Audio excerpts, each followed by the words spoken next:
Last week I was invited to a meetup called CTO Flying Seat. The two topics that we had were cybersecurity and blockchain. So I decided to give a talk about a technology that I'm particularly excited about called Scuttlebutt. Scuttlebutt is a decentralized social network. I find this technology particularly interesting because it takes a very, very different take compared to most of the centralized networks such as Facebook, Twitter, and so on. I have a lot of hope from this technology, especially because it's open source and it really focuses on decentralization. What I will be doing is I will be joining the audio of the talk with the slides because I don't have any video of the talk. So follow along if you're interested. Cool. Okay, so first of all, welcome everyone for coming. Thank you for coming. Thank you to Scotty for organizing this event. So a little bit about myself. My name's Daniel, living in Germany now for about 7 years. And I'm working mostly as a software developer nowadays. I like the term software developer because it's flexible enough to contain all the different things that I did. But mostly I've worked on front-end applications, back-end applications, back-end development, infrastructure, DevOps, and most recently I've been interested in decentralization. And what I want to talk about today is this really exciting new technology that I'm sort of starting to get more involved with that hopes to decentralize social networking. And I'll talk a bit about this because I think it ties in together with a lot of the ideas happening in the blockchain community. So before we continue, I'd like to ask sort of the crowd who's used BitTorrent before. Okay, that's a nice one. What about Facebook? Who here has had or still has a Facebook account? Anyone who's not on Facebook here? Okay, cool. I'm guessing that a lot of the people who've either left Facebook or don't have a Facebook account, it's probably because you're a bit concerned about what's going on with your data and like everything around this topic. So hopefully I can, capture a bit of your attention. But before we sort of like dive in and it gets super technical, I want to also gauge what the crowd sort of like level and how technically oriented you are. So who here has some development with like coding and development? Just if you can put your hands up. Okay, cool. So we'll try to make this as accessible for anyone, and we'll also have a Q&A, so you can feel free to ask questions.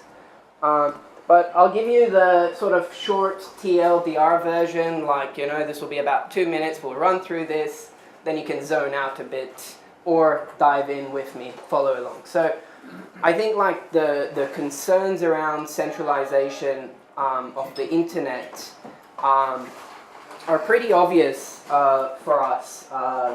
Think like you all heard about Cambridge Analytics and how basically data that was collected by Facebook was then used by a company called Cambridge Data to manipulate all sorts of people as part of the elections campaign in the US, and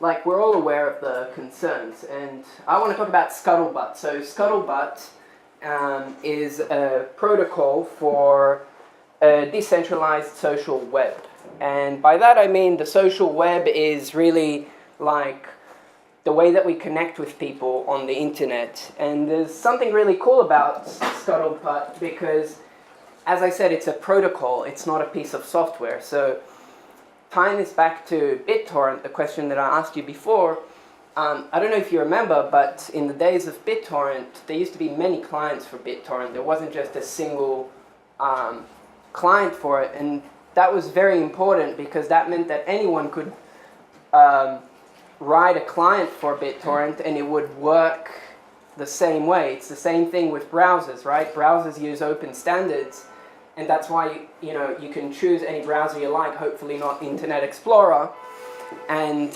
you can still use all the same services, whether that's Firefox, Opera, or Chrome. So Scuttlebutt is the name of the protocol, and it's completely peer-to-peer. That means that it's enough that you have it installed on your computer, your friends have it installed on their computer, and you can already sort of like socialize with each other.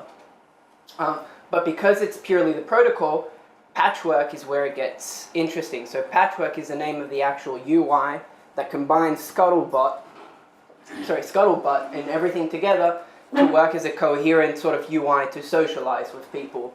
And it allows you to communicate with people publicly, the same way that you would on Facebook, and also privately using end-to-end encryption. So this is already something that's really sort of useful depending on what your use case is.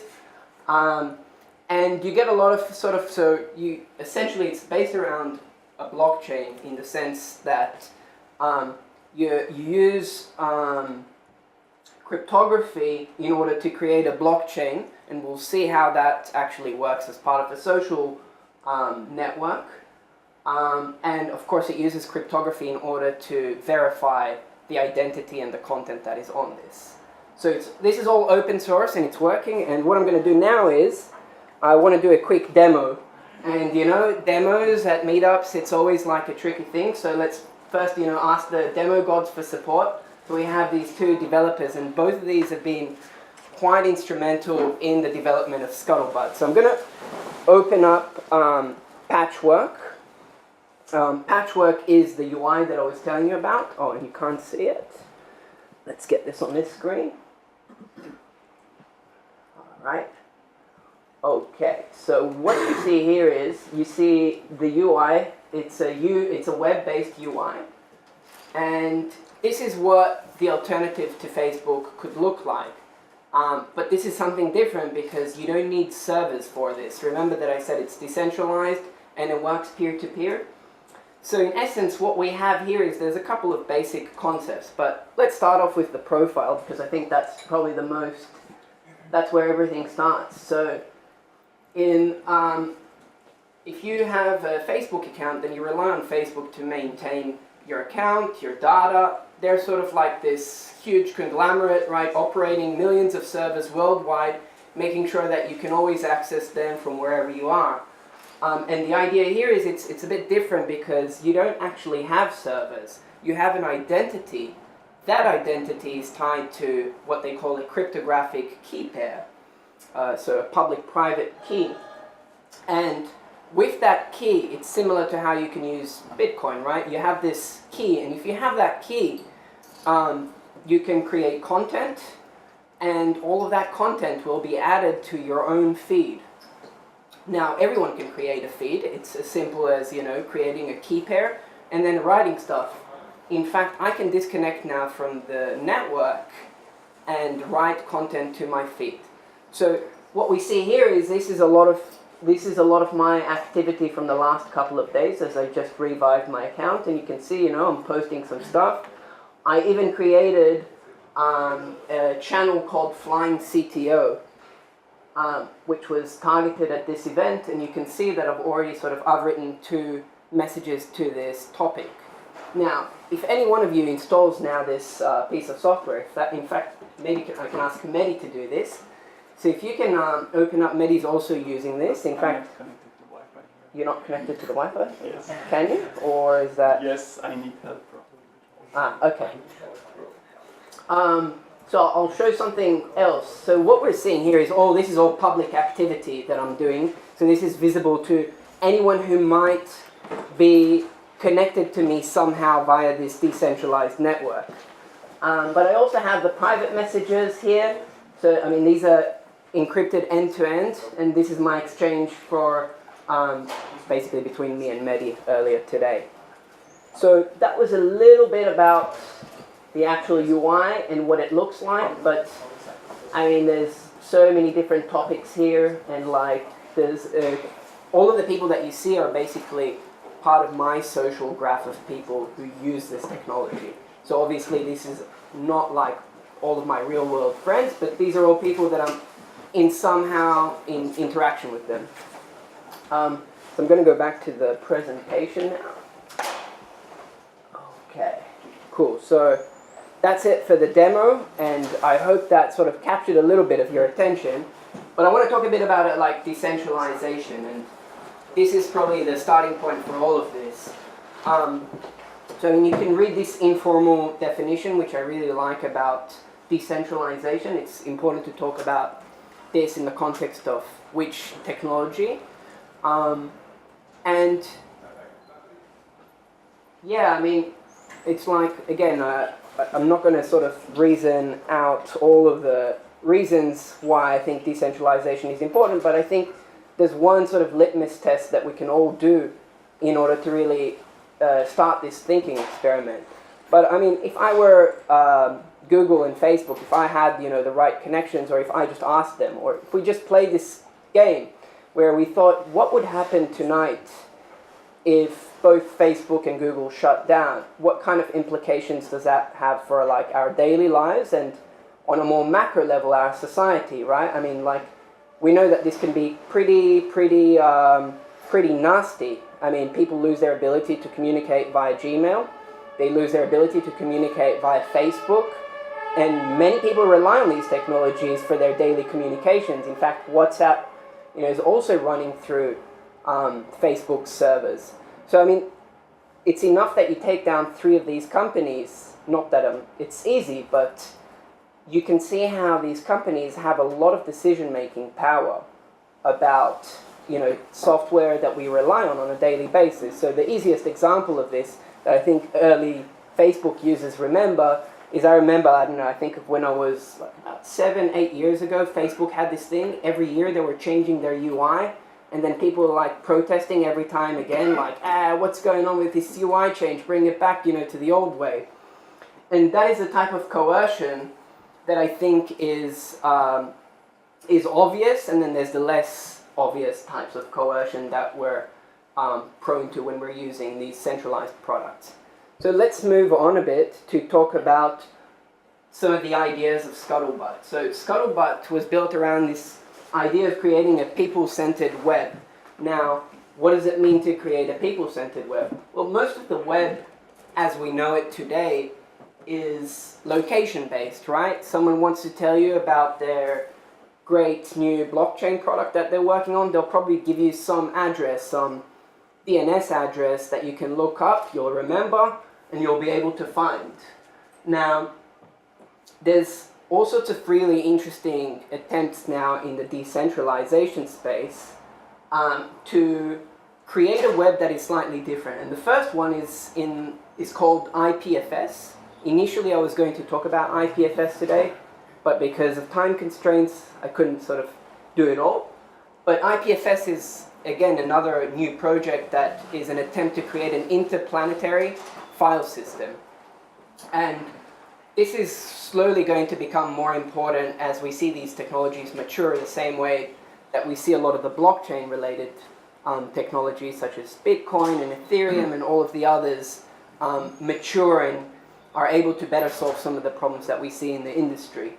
But I'm mostly interested in the people-centered web. So in the people-centered web, we have Scuttlebutt, or also known as Secure Scuttlebutt. And Scuttlebutt is really interesting because what it tries to do is, given a real-world social graph, like, let's take you for example. Do you mind? Like, let's take, say, all your friends, right? And your family and all of the people that you're in contact with, right? How much would you guess that is, say? How many people? Yeah, there's a whole bunch of categories. I did actually download my Facebook data, and I think there was a couple of hundred people on that list. There's many more on my Twitter list, so it depends on whether you count friends, family, people I've met at work, like categories. Right. So imagine that you were to visualize now all of your different circles from the real world. Like, let's ignore for a moment what your Facebook friends and data were, right? All the people that you're constantly engaging with in some discourse, right? For most humans, that averages at around 150, and 150 is like this. It's not an arbitrary number, but it's a rough estimate for the number of people that we can constantly engage with. Now, if we were to model that as a graph, literally with like circles for each person and our connection to that person, the idea is that in Scuttlebutt, the network connections that actually form this social network would look exactly the same. So the network topology of Scuttlebutt should match the real-world social graph that you have. So it's probably worth talking about what is an account. So a person's account in Scuttlebutt is simply, who remembers? I mentioned this earlier. It's just a cryptographic key pair. So you generate a key pair and that becomes your identity. Now that has one main benefit, and that is that it doesn't require global coordination. So in Facebook, when you sign up, you pick a username, and usually Facebook will tell you, hey, you know, this username's already taken, pick another username. But when you rely on like cryptographic key pairs, in this case like elliptic curve ones, the benefit that you get is that you can generate a key pair and not have to worry about collisions with other people who already have the key pair, because there's just so many variants. Like the number of possible combinations is like, I think it's as close to the number of the molecules in the universe, so that you really don't have to worry about picking someone else's name. It's just there's so many possible combinations. And because, you know, you can just generate this on your computer and you don't need any coordination, this obviously has the benefit that it's easier to, this brings a lot of benefits in terms of like implementing this technology. So we have this peer-to-peer open protocol, right? And the reason that I was talking so much about your real-world social graph is because your real-world social graph is going to be mapped, and that's what makes this very different to Facebook Scuttlebutt. Scuttlebutt is all about subjectivity. Essentially, if Facebook is hosting your social network, it's this single company that, right, has the current state of the whole world, right? Everyone who's registered on Facebook is in their system. Whereas with Scuttlebutt, you try to do something else. You try to just replicate the data that you're interested in, meaning that no one has a complete overview of what the whole Scuttlebutt network looks like. So that means if I'm in contact with Mehdi on Scuttlebutt, and with Brett, and with a bunch of other people, you know, we might form our own network, and we might not really be interested in most of what's going on in other parts of the network. We talked about the identity, and then this is where it gets a bit interesting, and it connects with some of the ideas in sort of the blockchain crypto space. So the idea is that you have an identity, you generated this key pair on your computer, and now you want to write content, you want to actually share content with people. So your identity is tied to a feed, and a feed is just an append-only linked list with crypto signatures. Does that sound crazy to most people here? Yeah? Okay. All right, let's unpack that slowly. But one of the benefits that we get with this is that you can do offline posting. So the guy who created this technology, he actually lives on a yacht in New Zealand, and that was one of his design principles. He wanted to be able to write content while he's on his yacht, and whenever he'd get internet connection, that'd sync the contents of his feed so other people would be able to get his feed. Yeah. So there's one thing that really arises here, and that is that you don't need any consensus. Now, consensus is probably one of the biggest challenges right now with all of the cryptocurrencies that are running on public blockchains, because if you create a public blockchain like Ethereum or Bitcoin, then you need to introduce some mechanism to create consensus so that everyone agrees on what the correct data is. And right now we have proof of work, that's the main one, that's, I don't know, consuming as much electricity as I think Colombia, right? And obviously proof of work has its own drawbacks. It's the best we have, but proof of work still brings a lot of other problems. So being able to do away with consensus makes this extremely powerful. Yeah, so I basically created here like a little visualization of what your feed may look like. So remember, I opened up my profile and you saw some of the content that I created earlier. So this is what it would look like from a more like technical perspective. So you create your feed, and the number that you see there, right? This is my real public key of my feed. So this is what makes me unique. And then every time I write a message, it's added to this feed. And what it does is it actually links to the previous message. Yeah, I'm not sure whether it's worth going into this because this is quite technical. But the idea is that you can't just tamper or modify this chain, because only the person who has the private key, which is associated with this identity, which is only me, only he can generate these messages that have this cryptographic verification, which just means it's a verification that only someone with this special key could generate. And then this is a real message that is equivalent to one of those. And in this one, what I'm in fact doing here is I'm actually following a contact, and that contact is this person. That's his cryptographic identity.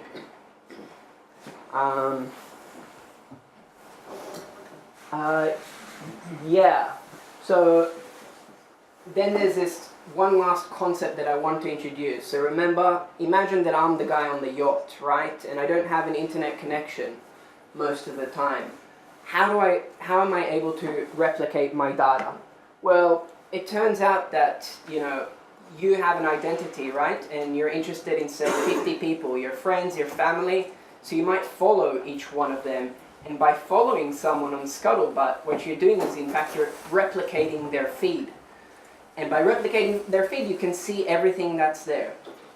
Now, what a pub allows you to do is, a pub is essentially just another identity on Scuttlebutt that will automatically follow you if you follow it. Why is this cool? Well, a pub, you can consider it as like, it has two properties. It's just another identity. The one property is that it will automatically follow you if you follow it, and thereby replicate your data. And the second is that it's usually always available. So it's constantly available and you can constantly reach it, meaning that you can constantly interact with people who are not necessarily always online.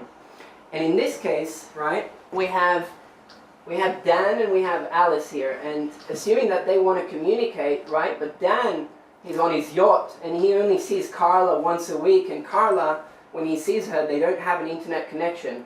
But what Carla can do every week when they meet up is, via their local network, they can connect their computers.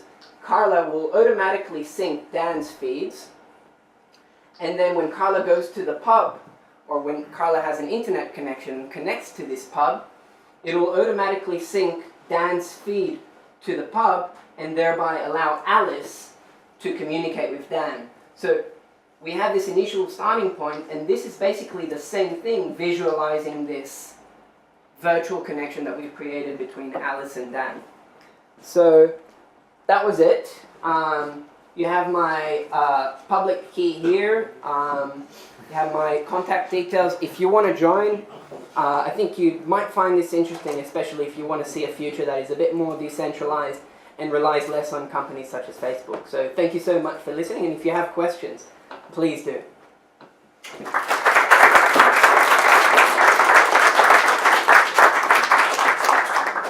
Yes?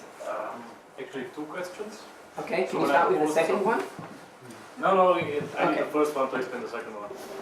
So what happens to when I post something? And I am online? Is it automatically distributed to everyone who I've connected to? No. So this is where the concept of followers is important. So assuming that you post something, there's multiple transfer protocols that it can go through. But if we're on the same network and I'm following you and you post something, via UDP multicast, I'll be able to get that almost immediately. So if you now sign up, I mean, you don't even need to sign up, right? If you download this, install this, and actually post something, and I follow you, I will automatically get that within seconds. So then when I get offline, you still have that content, right? Exactly. So then if I post a nudie picture and lose my key, If you post if what I post picture? something private and lose my key, Yeah. you still have the picture. So the question is, when you post it, do you post it publicly? Sure. Okay. Yeah. Okay. No, it's a real scenario, right? So you Yeah. posted a picture of yourself nude, right? All glorious. Let's say I had a Halloween costume and I liked it a lot. Okay, I because like was the drunk, euphemism. but So then you had a Halloween costume, right? Yes. You posted that publicly and you lost access to your key, Yeah. right? What happens next? Yeah. Well, there's a couple of ways to deal with this problem, but in essence, what matters is what matters to you right now. You can create a new key pair, that'll be your new identity, and then eventually your old feed will just either you replicate it or it will die. But the content will still be there. When you say there, the question is where. Well, So initially your feed starts on your computer, right? You Yeah. create the feed on your computer and then it replicates to other people who are following you. yes. But if you made something public, you can never guarantee that it's not replicated somewhere. But again, that depends on people. People will only replicate your old feed if they're still interested in it. Do you understand what I'm saying? I totally understand, but I think one of the benefits of decentralization is putting ownership of your own data back into your hands. And whenever I transmit something to you without validating again that there is still a connection and blocking your access to my content unless you still have a valid connection to me, I So- think that there's a lost opportunity there. Yeah, so just to close that off, if something is public, you can never you can't privatize it in the future, right? And Let's see when what something that's- is public, it's public for all. So as long as it gets replicated, it could be visible. But that's where the private end-to-end encryption comes in handy, where you can actually create a private message that is targeted at a bunch of recipients, up to 7, and they will be the only ones who are able to actually decrypt that message. But still, if You still can't revoke it? Can you then revoke that? Revoke what? That private message? No, because it's encrypted in a way that can always be decrypted by the recipient that it's targeted at. So again, all of these principles are based around the idea of not wanting to have consensus and coordination in the network. Yeah, I mean, that's not really a problem for users. It's a technical. It's a nice thing for engineers to do, but it's not really a product. Right? Yeah. Mm-hmm. Yeah. So obviously, being decentralized, the content has to live somewhere, and it's on your computer. But what if I have 10,000 prolific friends, and there's a lot of content coming in there? Is there any pruning of old data on the application that you are using? So right now this technology is pretty young, and one of the main things that's being worked on is a more efficient sort of local storage format. But again, as you said, you're storing your own data and your friends' data. So I mean, this can grow over time and this can become a problem. So I see this sort of the solution as being improving the efficiency of storage and also making it easy for people to start their own pubs. So I have a pub that I run, and I'm happy to send an invite to anyone here who's interested in communicating. But a pub would be sort of like a backup, right? Where you might host that somewhere in the cloud in a way that is constantly available, and then you're able to constantly have your sort of all of your friends' data there. Yeah, I mean it's a question of where do you store that data, especially as it grows. And there's different. So basically, that was a web application, but then you also said once you download it, so is it? Yeah, so it's an Electron app. Electron app, Yeah, so I mean it relies on having some daemon that is handling network connections and local storage. And it's using web local storage technology right now to store the data, or? No, it's actually using a proper file system with level DB. Okay, yeah. But if I were to write a new client for it, I would have to figure out how do I want to store the data locally, for example. Yeah, so for that you would use something like Scuttlebutt, which is the daemon which handles the network and the local storage, and then you can create your own event types and basically build whatever UI you want. It doesn't have to be, so it's worth stressing that none of this has to be for the social web. I mean, it can be also for, there's a chess game that is built on this technology. So you can do a bunch of different things. It's really, it's really flexible. Yes? May I, as a company, be able to fire up a pub and be the facilitator of that? Sure. There's Data gathering never got easy. I couldn't hear So you, I just sorry? have to fire up a pub and I know everything as a company. Well, you have to have, if you want to collect data on people. So you how- fire up a hub. At the start, you began about talking about Cambridge Analytics. So for Cambridge Analytics, they just fire up a bunch of hubs that you got this great user experience, and they have all our data for free. You don't even have to click for the usual like ad or something anymore that said, "Oh, I'm sharing." Mm-hmm. So I think there's actually something positive about this and I think this came up in the first question too. When something is public, it's actually public, right? And that should be the assumption that we make. I think with Facebook, we don't really have full clarity as which parts of our data are private and which are public and which are known maybe to our friends, right? It's this whole spectrum that you have, whereas here it's pretty simple. It's either public or private. And you can communicate privately with end-to-end encryption with this and do a lot of your social activity with that. But if you do decide to make it public, then, you know, And it's there forever. yeah.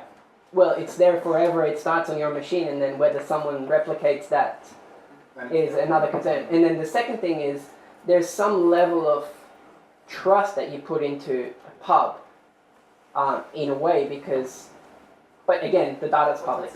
Yeah. Wait a minute, that's the point. You don't even know how many pubs there are, or who is controlling this pub or whatever. Right. Yeah. This is the question. An example, Facebook. I know Facebook, if Facebook is evil, I don't use Facebook. Uh-huh. So, and in this case, I don't even know. And it looks like Tor network. You know, and some of Tor nodes are controlled by API. Mm-hmm. So, what's different on this? Well, Yeah. first of all, the idea is more to make it very easy to run pubs, right? So you could run your own private pub. And the thing is, you have to get an invite to a pub, right? So if you run your own pub, that means that if you create a network that maps your real-world connections, then you can create a pub for that, and then that'll be your own private sort I of. think the question is a little bit different, because on Facebook you're more or less aware who is reading your stuff, let's say. But here you will never know this. And it is not about posting private pictures or whatever, but who is analyzing my data and in which way. Okay, I mean, This is- according to this argument, you could argue that, It's not about privacy. yeah, Not really, but analyzing, and then if somebody is following me, maybe I'm curious and then I'm following back or whatever, and the same what Cambridge did. They are manipulating everything else, but not your data. so remember that an identity is just a key pair. So again, if someone's replicating it, it doesn't necessarily have to associate with your own. No, Identity. it's not about replicating, it's about analyzing and using these analyzers for manipulate your way. This is all about. And I'd be happy to talk more about this after. I understand your concern. I'd be happy to talk more after this, because I don't think the whole crowd's with us. Yes? So have you looked at matrix.org and do you know what the differences are? Because I'm trying to work them out. The differences between? Between Scuttlebutt and matrix? Oh, no.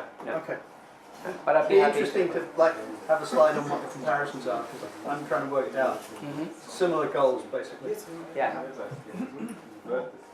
On the private hub or private network, What is the advantage of this network versus using something like Signal if you want to share something privately encrypted, protected? Yeah, so I'm not sure, I can't remember right now, I haven't really looked too much into Signal, but I'm not sure whether Signal relies on servers that relay the messages, but I assume that they do. And if they do, I mean, Signal can basically shut down those servers, and even though the messages are encrypted and no one can view them in transit, they can still shut down the servers and basically prevent people from being able to communicate. And that is something that is very, very difficult to do with this. Thanks for the question. Yeah? So, social networks are all about getting in touch with people and, in the best case, even get more connected with other people you don't know through your friends. So, therefore, nearly every social network has like this retweet, reshare, sharing functionality. How does sharing work in this matter? Sharing content, yeah. So I think this is a two-part question. The first part of the question is, can you represent these type of interactions in terms of the actual underlying data structure? And the answer to that is yes, you can invent new message types and actually encode whatever information you want about social interactions using the protocol. That's the starting point. So the same way that you have the event that I showed before, right? I showed this event, and that was an event of me following someone, right? So you could create a new event type that would allow you to encode that information. And then the second part is actually how do you adapt the UI in order to represent these type of activities that you want sort of like, you want to keep them alive, right? It's like even Hacker News has, and Hacker News and Reddit, they all have an algorithm that calculates, right, the points and what to show in what order, right, as you have incoming. So it's much simpler than that. I meant that, for example, your friend is posting something, and you have obviously a lot more friends that he isn't a friend of, and you want to share it with your friends. Right. So my friends get to know your post. Mm-hmm. And this is a functionality that exists in Patchwork.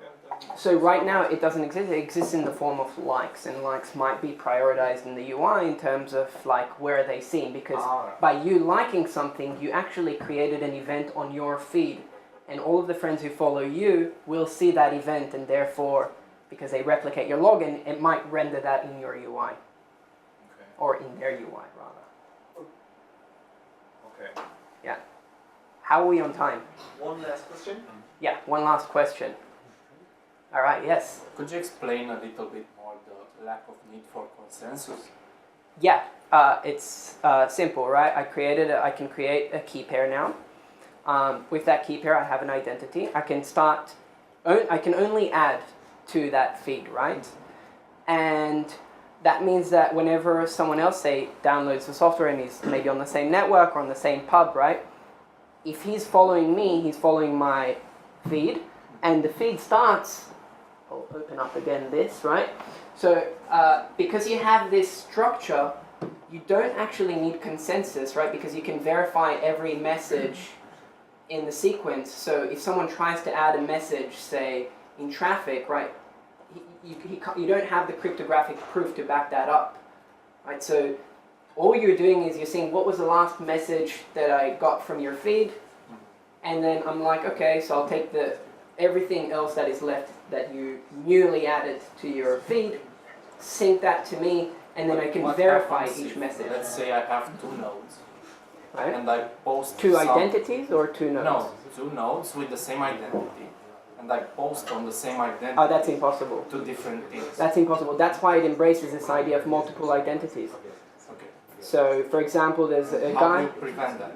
How do you prevent what? To have one identity in two nodes. Well, we don't. So, I mean, it might cause an error. I haven't actually seen this in action, but the idea is that you can't have two basically blockchains that aren't the same, right? So at one point you have to pick which is the starting one, right? Which is the true one, and then everything else will follow. But that is a single decision that you have to make, right? Because you can guarantee everything in a single feed, so then you just have to pick which is the true one. So there was 3 questions in one. Right, never mind. Next up is Mehdi, right? And then afterwards we're doing a short break. And then the last speaker today is Nick from Moderna. Thank you. Thank you a lot.